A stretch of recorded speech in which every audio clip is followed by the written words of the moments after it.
오늘 아침 우리에게 주시는 하나님 말씀은 누가복음 7장 36절에서 50절까지의 말씀입니다. 누가복음 7장 36절에서 50절까지의 말씀을 봉독하겠습니다.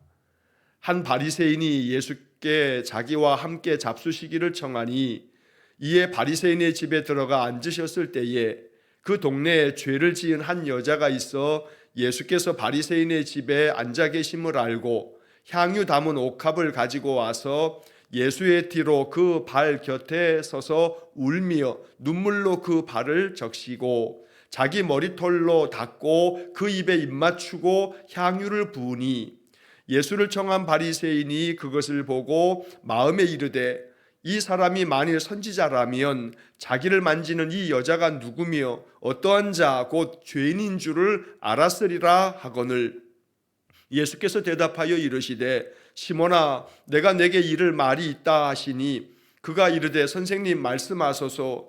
이르시되 빚 주는 사람에게 빚진 자가 둘이 있어 하나는 500데나리온을 졌고 하나는 50데나리온을 졌는데 갚을 것이 없으므로 둘 다 탕감하여 주었으니 둘 중에 누가 그를 더 사랑하겠느냐. 시몬이 대답하여 이르되 내 생각에는 많이 탕감을 받은 자니이다. 이르시되 내 판단이 옳다 하시고 그 여자를 돌아보시며 시몬에게 이르시되 이 여자를 보느냐. 내가 내 집에 들어올 때 너는 내게 발 씻을 물도 주지 아니하였으되 이 여자는 눈물로 내 발을 적시고 그 머리털로 닦았으며 너는 내게 입맞추지 아니하였으되 그는 내가 들어올 때로부터 내 발에 입맞추기를 그치지 아니하였으며 너는 내 머리에 감람유도 붓지 아니하였으되 그는 향유를 내 발에 부었느니라. 이러므로 내가 내게 말하노니 그의 많은 죄가 사하여졌도다. 이는 그의 사랑함이 많음이라. 사함을 받은 일이 적은 자는 적게 사랑하느니라. 이에 여자에게 이르시되 내 죄사함을 받았느니라 하시니 함께 앉아있는 자들이 속으로 말하되 이가 누구이기에 죄도 사하는가 하더라. 예수께서 여자에게 이르시되 내 믿음이 너를 구원하였으니 평안히 가라 하시니라. 아멘. 자, 어제 말씀에 이어서 오늘도 예수님의 복음 사역의 그 여정 중에 주님께서 바리새인의 집에 들어가셔서 함께 식사하시는 그런 장면이 나오고 그 식사하는 중에 한 죄 많은 여인이 예수님께 나와서 향유를 그 발에 붓는 이야기가 오늘 본문의 이야기입니다. 자, 본문의 이야기에서 우리는 예수님께 향유를 부은 이야기, 이제 이렇게 이 향유 부은 사건에 대한 이야기를 살피다 보면 이것은 누가복음에만 기록되어 있는 사건이 아니고 마태복음, 마가복음, 또 요한복음에도 다 기록되어져 있는 그런 사건입니다. 자, 그런데 이제 본문의 말씀에서도 우리가 이제 살피겠습니다만 이 각각의 네 개의 복음서 안에 향유를 부은 사건은 좀 사건의 이야기가 차이가 좀 있습니다. 예수님께서 향유를 부었다라고 하는 점에서는 공통점이겠지만 그러나 각각의 복음서는 다른 관점에서 또 각각의 복음서를 기록한 마태, 마가, 누가, 요한이 이 이야기를 통해서 전하고자 하는 메시지의 초점이 좀 차이가 나기 때문에 그 기록된 그 내용도 조금씩 차이가 나는 것을 우리가 보게 됩니다. 자, 그래서 오늘 본문의 이야기를 묵상하기 이전에 이 네 개의 복음서 안에 기록되어져 있는 예수님께 향유를 부은 이 기록된 사건들에 대한 몇 가지를 좀 살펴보고 난 다음에 오늘 본문의 이야기를 묵상하도록 하겠습니다. 자, 말씀드린 것처럼 네 개의 복음서에 이 사건들이 다 기록이 됐는데 그런데 분명한 차이는 누가복음의 이야기하고 마태, 마가, 요한의 이야기가 좀 구별이 되어진다라고 하는 것을 먼저 이해할 필요가 있습니다. 자, 예수님께 향유를 부은 이야기는 사실은 두 번에 걸쳐서 진행된 사건이다 라고 먼저 정리하시는 게 필요합니다. 그러니까 예수님께 향유를 부었다라고 하는 이 일이 두 번 있었다는 겁니다. 자, 첫 번째는 오늘 본문 누가복음 7장에 나오는 이야기입니다. 죄인인 한 여자가 예수님께 나와서 그 발에다가 향유를 붓는 이야기가 나옵니다. 자, 이 누가복음의 이야기는 예수님께서 갈릴리에서 사역을 감당하실 때, 그러니까 예수님이 3년 동안의 메시아, 즉 그리스도로서의 공생의 사역을 감당하시는데, 이 누가복음 7장에 기록된 오늘 본문의 이 이야기는 예수님의 그 공생의 초기에 있었던 그런 사건입니다. 그래서 이 누가복음의 이 향유를 부은 이야기는 별도로 이 이야기가 하나가 있는 거고, 그 다음에 마태복음 26장에 또 마가복음 14장에 요한복음 12장에 예수님께 향유를 붓는 이야기가 또 나오는데, 이 마태, 마가, 요한복음에 기록된 사건은 하나의 사건입니다.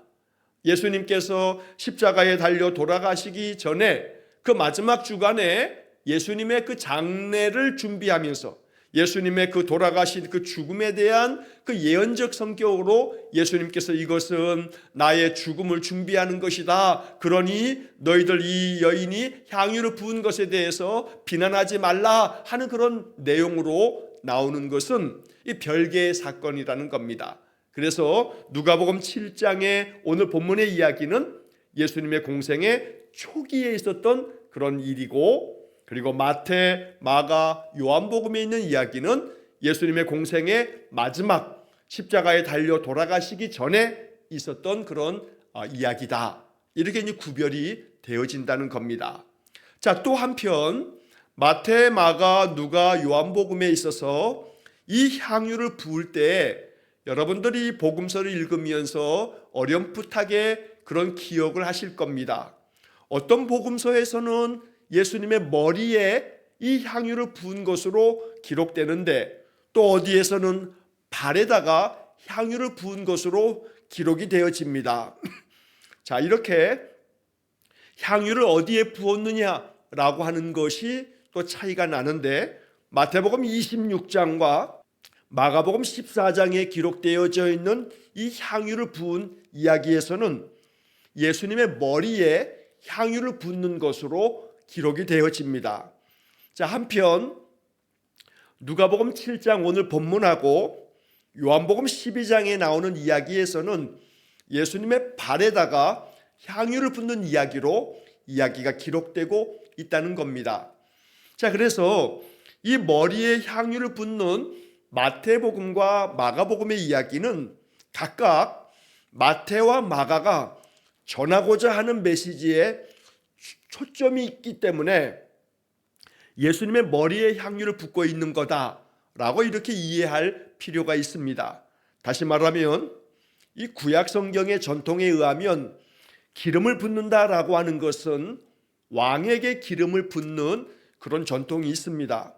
자, 그래서 왕에게 기름을 붓는다라고 하는 의미에서 특별히 마태복음은 왕으로 오신 예수님의 이야기를 전하는 것이 마태복음의 신학적인 목적이 됩니다. 그래서 우리는 마태복음 맨 앞에서 예수님의 탄생 이야기에서부터 동방박사들이 아기 예수님의 탄생하심을 축하하기 위해서 찾아올 때 유대인의 왕으로 나신 이가 어디 계시냐라고 이렇게 묻는 장면을 우리가 보게 됩니다. 그래서 마태복음의 중심은 예수님께서는 아브라함과 다윗의 자손으로, 다윗 왕의 후손으로 이 세상에 왕으로 오신 분이시다라고 하는 것을 강조하는 측면에서 이 마태복음은 또 마가복음과 함께 예수님의 머리에 기름을 붓는 그런 모습으로 이 이야기를 기록하고 있다는 것입니다.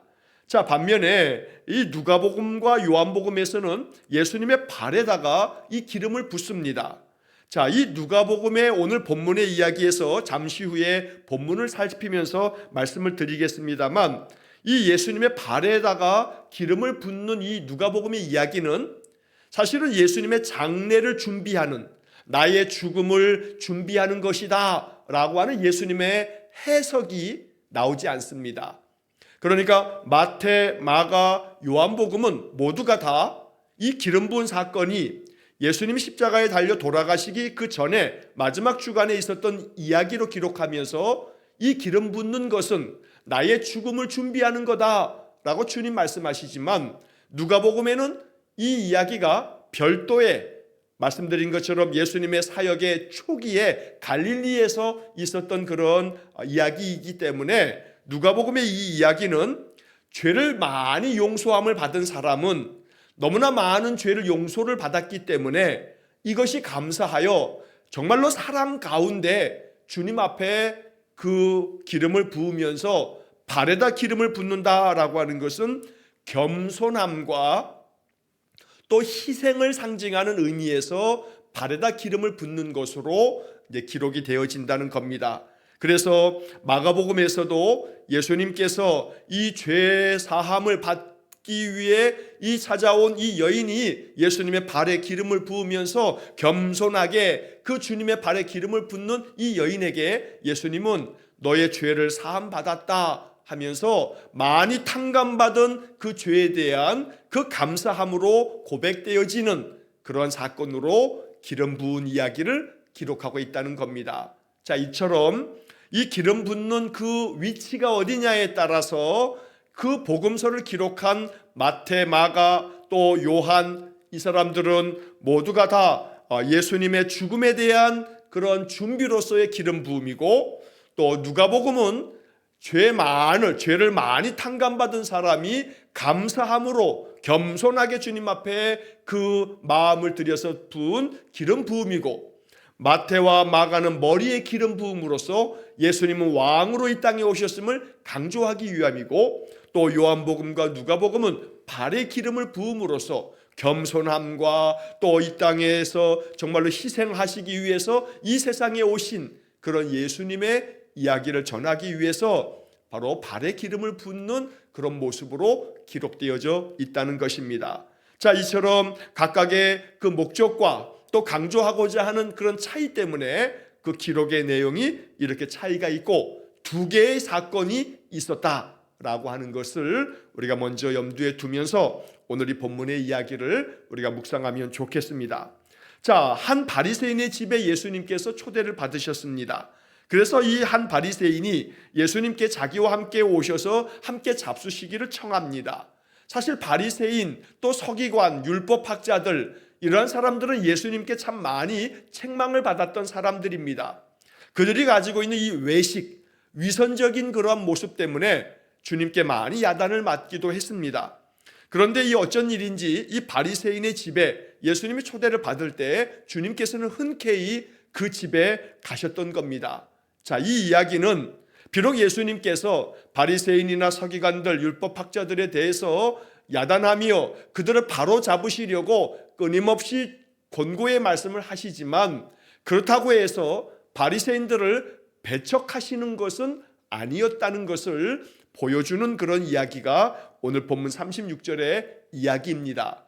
설사 그들이 책망받을 일이 많은 바리새인이라 할지라도 그들이 청할 때 주님은 그 청하는 것을 거절하지 않으시고 그의 집에 가셔서 함께 음식을 잡수시면서 말씀을 나누는 것입니다. 이처럼 주님께서는 어느 누구도 차별함이 없이, 어느 누구를 배척함이 없이 그들 모두가 주님을 청하면 언제나 그들에게 응답하는 그런 모습을 우리가 보게 됩니다. 자, 그래서 이 바리새인의 집에 주님께서 들어가셔서 함께 음식을 먹습니다. 그런데 37절에 보니까 그 동네에 죄를 지은 한 여자가 이 바리새인의 집에 계시는 예수님께 찾아 나옵니다. 그래서 예수님께서 바리새인의 집에 앉아 계실 때 이것을 알고 이 죄 많이 지은 그녀가 어떤 죄를 지었는지는 자세하게 알 수는 없지만, 그러나 이 여자가 향유를 담은 옥합을 가지고 나와서 예수님의 뒤로 그 발에 다가가 눈물을 흘리면서 그 눈물로 발을 적시고 자기 머리털로 그 발을 닦으면서 그 위에 향유를 붓습니다. 자, 이렇게 향유를 붓자 예수님을 초대했던 이 바리새인이 이 모습을 보고 마음속에 생각을 합니다.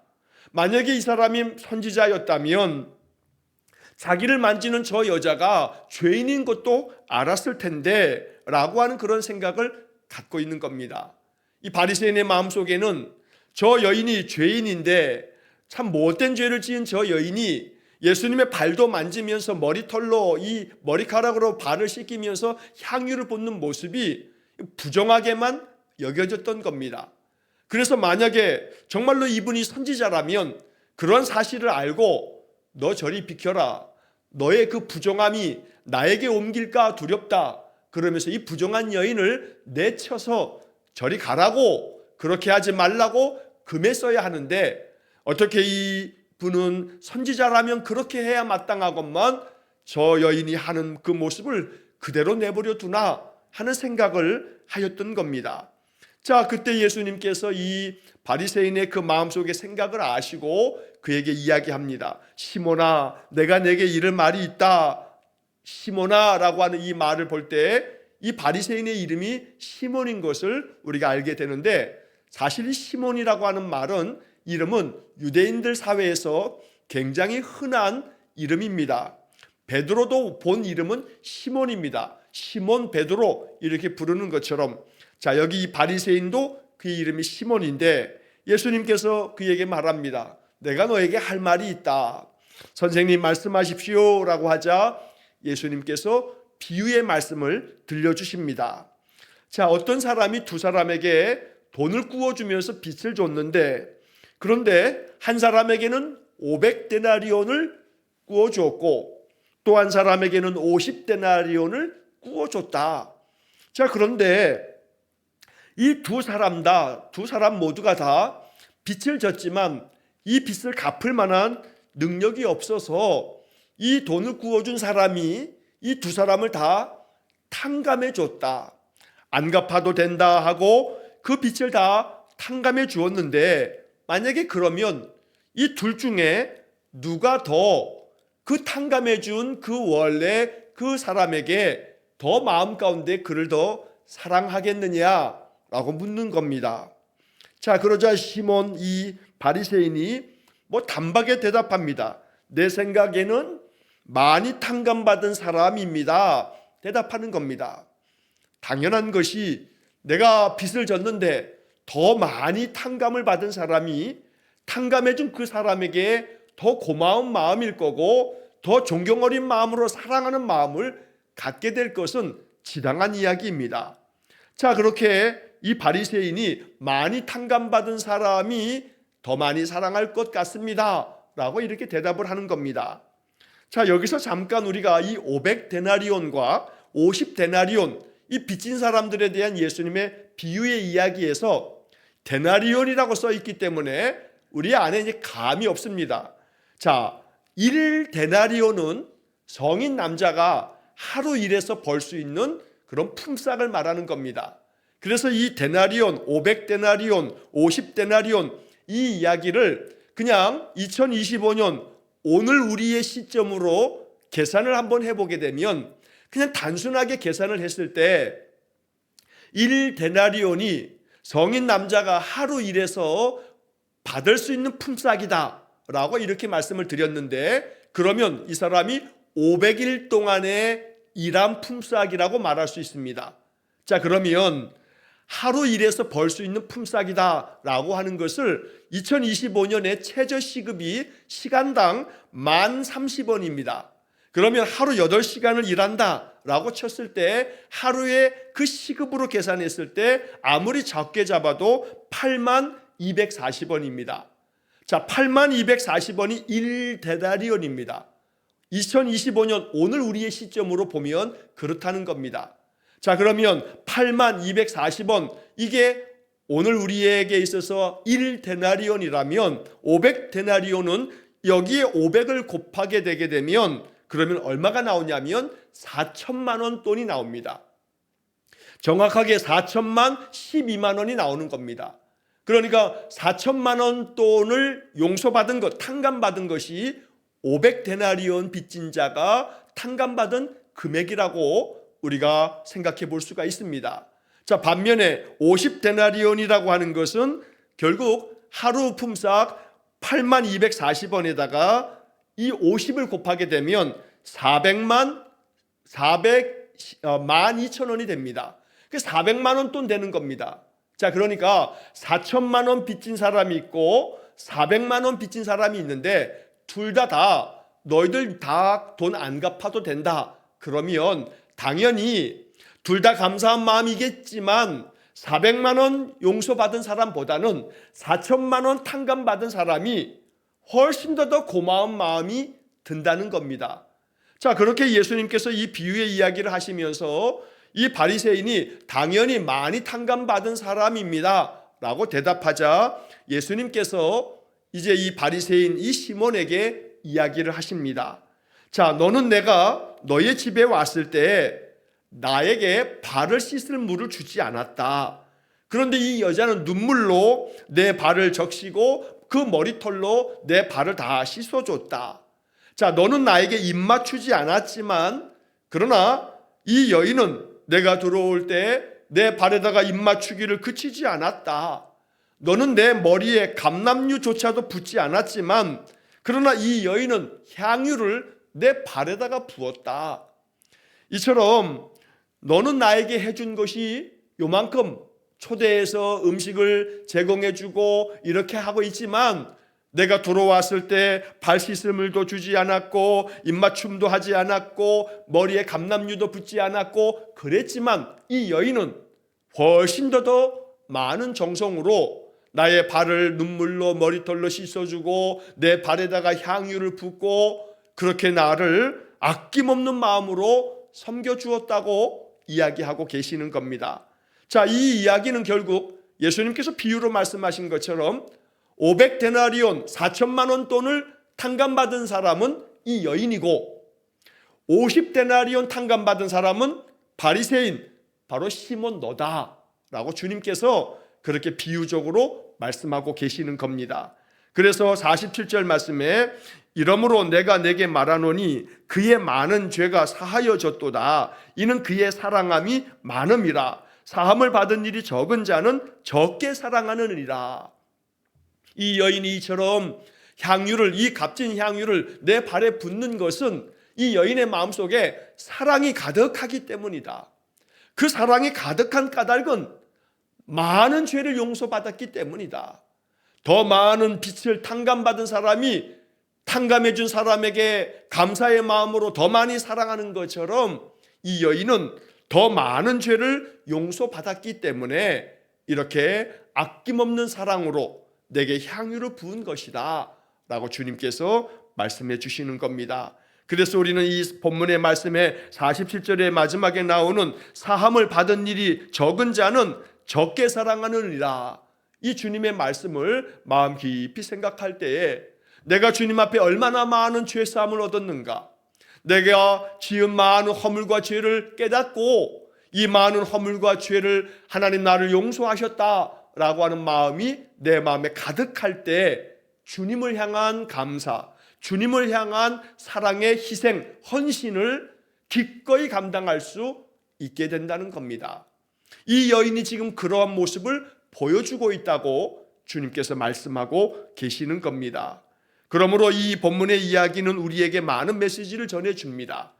우리는 우리 스스로가 나는 별로 죄 지은 것이 없어, 내가 뭐 지은 죄가 뭐 그렇게 많나, 내가 그래도 나름 착하게 잘 살았는데, 도덕적이고 윤리적인 그런 기준에서 바라보면 내가 그렇게 뭐 험한 일로 다른 사람에게 피해 준 적도 없고 나는 그닥 그렇게 큰 죄인이 아니야 라고 하는 생각을 가지면, 그러므로 나는 그렇게 크게 용서받은 거 별로 없어 라고 하는 마음을 가질 때 그 사람의 마음속에는 주님을 향한 희생, 주님을 향한 더 충성된 헌신, 이것이 있을 수가 없다는 겁니다. 그러나 과연 죄가 무엇인가, 죄사함을 받았다 했을 때 과연 어떤 죄를 우리가 사함 받는 것인가, 하나님 앞에서 죄는 무엇인가 라고 하는 생각을 할 때 성경에서 말하는 죄는 하나님의 말씀에서 벗어남이 있을 때 이 모든 것이 다 죄인 것입니다. 명하신 말씀대로 준행하지 못하면 죄고, 하지 말라 금한 것을 하게 되면 그것도 죄고, 그러므로 하나님의 말씀에서 벗어난 모든 것들이 하나님 앞에서 죄인 겁니다. 법을 잘 지키고 윤리적이고 도덕적으로도 다른 사람에게 해를 끼치지 않았으면 나는 죄가 없다, 이렇게 말하는 것은 세상의 기준에 불과할 뿐 하나님께서 명하신 모든 말씀에 따라 행하라 하신 것을 하지 않으면 죄고, 하지 말라 하는 것을 하면 또 그것도 죄고, 하나님의 말씀이 기준이 되기 때문에 우리는 멸망받을 죄인들이라고 성경은 말씀하고 있다는 것입니다. 그러므로 내 마음 가운데 이 여인처럼 나는 많은 죄를 지은 사람이라고 고백하고, 내가 하나님 앞에서 하나님의 말씀대로 준행하지 못했으니 나는 너무나 큰 죄인이라고 하는 그런 마음이 있는 사람에게서 비로소 주님의 십자가의 은혜가 더 큰 마음에 감사가 되고, 그렇기 때문에 나의 죄를 사하신 주님 앞에 더 헌신하게 되고, 더 나의 것들을 희생하게 되고, 하나님 앞에 아름답게 나의 삶을 내어드리는 그러한 믿음의 모습이 가능해진다는 겁니다. 그러므로 이 오늘 본문의 이야기를 읽으면서 우리의 마음속에 나의 죄인됨을 인정하고, 내가 주님의 십자가의 은혜로 이 많은 죄를 사함받았다는 것을 고백하고, 그로 인해서 나에게 이 큰 사랑을 베푸신 주님 앞에 감사함으로 나아가는 그런 믿음의 삶이 되시기를 간절히 축원합니다. 자, 이러한 이야기를 바리새인과 나누시고 난 다음에 48절에 보면 이 여자에게 주님께서 말씀하십니다. 내 죄사함을 받았느니라. 이제 너의 모든 죄가 다 사함받았다 라고 주님께서 선포해 주십니다. 자, 그러자 거기 앉았던 모든 사람들이 속으로 생각합니다. 이 사람이 누구길래 죄를 용서한다고 말하는가 라고 하는 겁니다. 그러나 예수님께서는 죄사함의 권능이 있으신 성자 하나님이신 것을 예수님의 사역 가운데 계속 말씀하고 계시는 겁니다. 이미 우리가 앞에서도 보았던 것처럼 중풍병자를 데리고 나왔을 때 이 중풍병자에게 내 죄사함을 받았느니라 라고 하는 말씀을 우리가 이미 앞에서 살펴본 바가 있습니다. 오늘 본문의 이야기에서도 이 향유를 부은 여인에게 내 죄사함을 받았느니라 라고 말씀합니다. 이렇게 복음서에서는 계속해서 예수님은 우리의 죄를 사하시는 권세가 있으신 분이시다 라고 말씀하는 겁니다. 주님 앞에 나아가 예수 이름으로 기도하는 까닭이 바로 여기에 있습니다. 예수님은 모든 인생들의 죄를 사하실 권능의 하나님 되시기에 우리의 죄를 다 씻어내시려고 십자가를 지신 바로 성자 하나님 되시기 때문에 우리는 주님 안에 나아가 주님께로부터 죄사함의 은혜를 얻게 되고, 그로 인하여 의롭다 인정받아 이제 의로운 열매를 맺어가는 삶을 살게 된다는 겁니다. 마지막 50절에서 예수님께서 여자에게 한 번 더 말씀하십니다. 내 믿음이 너를 구원하였으니 평안히 가라. 여기서 우리는 이 48절과 50절에서 죄사함을 받았느니라, 너의 믿음이 너를 구원하였으니 평안히 가라, 주님께서 들려주신 이 두 가지의 말씀이 우리의 마음 가운데 하나님의 음성이 되기를 간절히 축원합니다. 여러분, 이 성경에 기록된 말씀을 마음 가운데 받아들이고 이 말씀을 마음속에 새겨두고 이 말씀이 내 마음 안에 담겨져 있을 때에 어느 때인가 반드시 기도하는 중에 성령께서 내가 묵상하고 읽었던 말씀 중에서 하나님의 음성을 내 마음 가운데 느껴지도록 감동을 주실 겁니다. 너의 죄가 사함받았다, 너의 믿음이 너를 구원하였다, 평안히 가라 하시는 말씀들이 주님의 음성처럼 내 마음 가운데 들려지는 그런 은혜가 있다는 것입니다.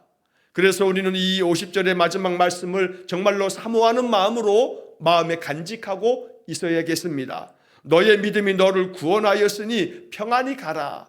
이 주님의 말씀은 여기서도 이렇게 선포되지만 주님께서 또 다른 이야기에서도 내 믿음이 너를 구원하였다 하시면서 혈루증을 앓았던 여인에게도 주님은 이 말씀을 들려주시는 겁니다.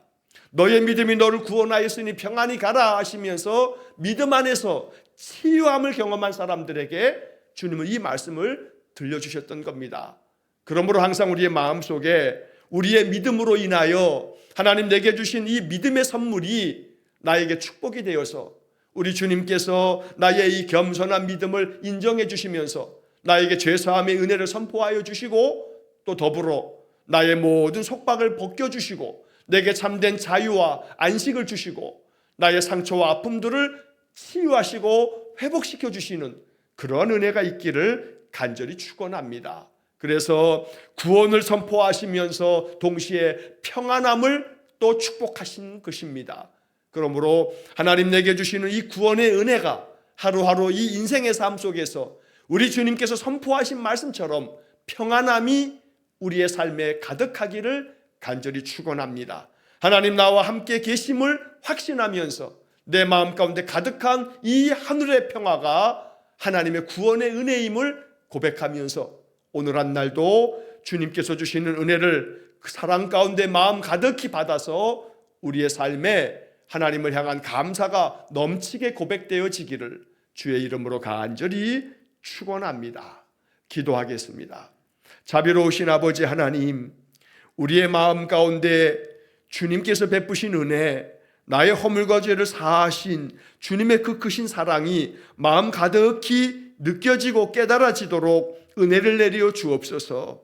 주님 앞에 나와 눈물을 흘리며 그 발을 적시고 머리털로 그 발을 닦아드리면서 발에 입 맞추고 향유를 부은 이 죄를 많이 지은 여인에게 내 죄사함을 받았느니라 말씀해 주시고 너의 믿음이 너를 구원하였으니 평안히 가라 선포해 주신 주님, 우리도 겸손한 마음으로 주님께 나아와 향유를 주의 발에 붓듯 우리의 삶을 주님 앞에 드려 헌신합니다. 주님, 우리의 믿음을 어여삐 여기사 우리에게도 내 믿음이 너를 구원하였다 선포해 주시고 평안히 인생을 살아가라고 말씀해 주셔서 우리의 삶에 하늘의 평화가 가득하게 해 주옵소서. 날마다 말씀 속에서 주의 음성을 듣습니다. 이 말씀들이 늘 우리의 마음 가운데 쟁쟁이 들리는 하나님 음성 되게 해 주옵소서. 오늘도 한날의 모든 삶을 주님께 의탁하오며 예수님 이름으로 기도하옵나이다. 아멘. 우리 구주 예수 그리스도의 은혜와 하나님 아버지의 극진하신 사랑과 성령의 교통하심이 날마다 주님 내게 말씀하시는 대로 내 믿음이 너를 구원하였으니 평안히 가라, 우리의 인생의 삶이 구원의 은혜, 평안의 기쁨이 충만키를 간절히 소망하며 기도하는 머리 숙인 귀한 성도들 위에와 저들 가정과 온 가족들 위에 영원토록 함께 하시길 축원하옵나이다. 아멘.